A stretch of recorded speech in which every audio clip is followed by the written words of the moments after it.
এদিকে রান্নাবান্না একদম হয়ে গেছে। আমিও বাড়ি গিয়ে ঝটপট করে রেডি হয়ে গেছি।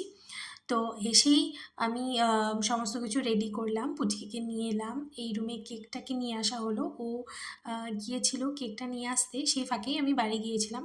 তো দেখো এই যে আমার সোনা বাবা এবারে হ্যাপি বার্থডে কেক কাটবে। যাই হোক কেন জানি না আমি শুধু হ্যাপি বার্থডে বলে ফেলি।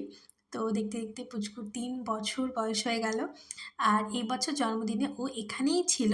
তো সেই জন্যই আরকি আমরা সবাই মিলে সেলিব্রেট করতে পারলাম। এই যে এখানে ওর দাদু ওকে শিখিয়ে দিচ্ছে আর ও কত খুশি দেখো নিজে, নিজে কেক কাটছে।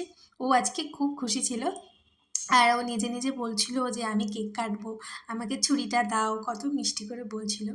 তো বাচ্চাদের এই জিনিসগুলোই খুব ভালো লাগে। এখানে সবাই খুব আনন্দ করে ওকে উইশ করছিল, আমিও উইশ করছিলাম। কিন্তু এখানে গান বাজছিল হ্যাপি বার্থডে, সেই জন্য আমি ভিডিওটা ভয়েস ওভারে দিচ্ছি।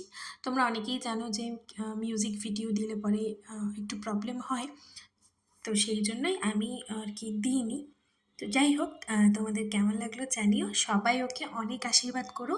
ও যেন অনেক বড় হয়, অনেক ভালো মানুষ হয়, এটাই বলবো। তো চলো দেখা হচ্ছে তোমাদের সাথে আরেকটা ব্লগে। ততদিন পর্যন্ত সকলেই খুব ভালো থেকো।